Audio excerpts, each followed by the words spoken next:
왜 그러냐면 이거는 오히려 가져가게 되면은 돈만 많이 쓰는 물건이기 때문에. 그렇기 때문에 마이너스 P 거래, 돈을 주고 거래하잖아요. 그러니까 마이너스 P 거래가 있다는 상황에서 이미 끝난 거예요.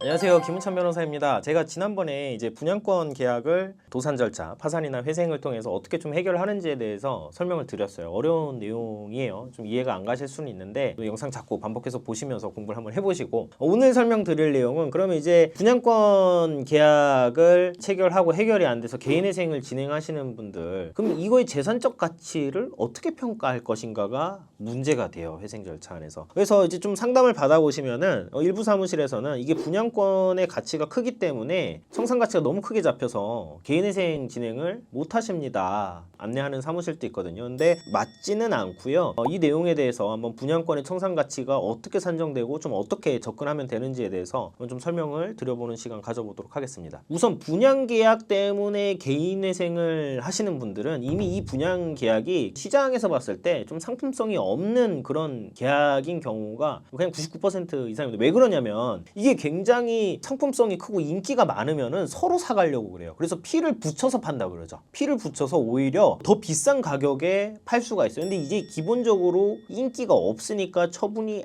안 되는 거예요. 그래서 보통 마이너스 P 거래를 하는데 많은 분들이 마이너스 P 거래라도 되면 다행이다 라고 이야기를 해요. 저는 이거 그냥 한 2~3천만 원 주고 팔 수 있으면 팔고 싶어요, 팔리지도 않습니다, 이런 이야기를 많이 하거든요. 그러니까 이게 결국에는 개인회생 절차까지 알아보고 오신 분들은 지금 이 분양권 자체는 시장에서 그냥 거래가 안 되는 그런 분양권이다 라고 보면 될 것 같아요. 그러면 이 말 속에서 벌써 이 분양권의 가치는 벌써 답이 나온 겁니다. 근데 하나씩 좀 살펴볼게요. 분양권의 가치는 이제 어떻게 보면 되냐면은 분양권이잖아요. 이 권리잖아요. 분양 물건을 내가 받아올 수 있는 권리예요. 근데 이걸 받아오기 위해서는 내가 돈을 내야겠죠. 어떤 돈을 내야 되냐면은 첫 번째로 계약금 내가 먼저 내놨고 중도금 대출 받아서 냈어요. 그러니까 중도금 대출을 갚아야 돼요. 그 다음에 잔금을 내야 돼요. 그러니까 이 분양권을 가지고 있으면 분양 물건에 대한 소유권을 취득할 수 있는데 그 소유권을 취득하기 위한 반대급부로서 대출을 받아야 되고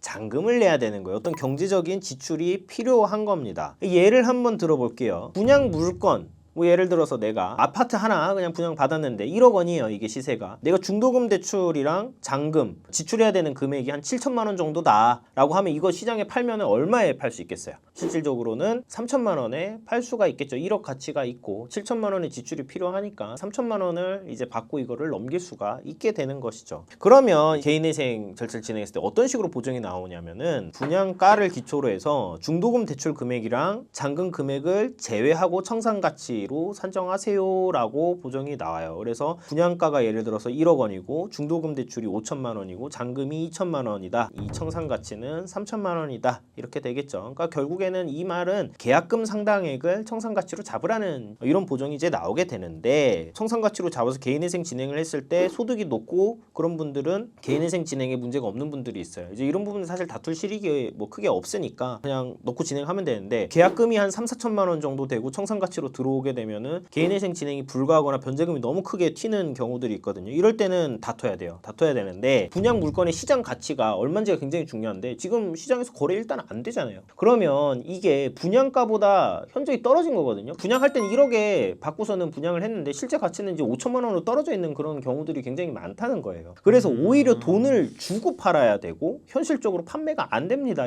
이런 사정을 1차적으로 소명을 해야 돼요. 분양가를 기초로 해가지고서는 가치 산정하는 거 부당합니다. 요거 일단 다퉈야 되고, 그래서 이제 많은 경우에 할인 분양을 하는 경우가 있어요. 시행사 입장에서는 이게 미분양 났고 분양가 1억으로 분양을 했는데 이게 분양이 안 되네. 그러니까 이제 할인 분양을 하는 거예요. 뭐 20% 깎아서 8천만 원에 이제 할인 분양을 하고 있거나 그런 경우들이 있거든요. 그 다음에 KB, 네이버 부동산 등에 등록된 분양권 호가가 있어요. 그럼 호가 기준으로 분양물의 가치를 산정하고 거기서 중도금 대출 금액이랑 잔금 세무를 빼게 되면은 대부분의 경우 분양권의 가치는 0원입니다. 물건입니다. 왜 그러냐면 이거는 오히려 가져가게 되면은 돈만 많이 쓰는 물건이기 때문에. 그렇기 때문에 마이너스 P 거래, 돈을 주고 거래하잖아요. 그러니까 마이너스 P 거래가 있다는 상황에서 이미 끝난 거예요. 이 분양권에 대한 가치는 0원인 거거든요. 그래서 이렇기 때문에 이건 청산가치에 넣는 게 부당합니다를 다퉈야 돼요. 그렇게 해서 다투게 되면은 분양 계약 개인회생을 하실 때 분양권 자체가 청산가치로 들어와서 개인회생 어렵습니다라는 거는 틀린 안내다라는 것을 알 수 있고요. 근데 이제 경우에 따라서는 뭐 이런 방법을 통해서 어떤 분양권의 가치를 산정하기가 어려운 경우들이 있을 수도 있어요. 이제 그럴 때는 이제 부득이 감정 절차를 밟으셔야 된다라는 점을 안내를 드리고요.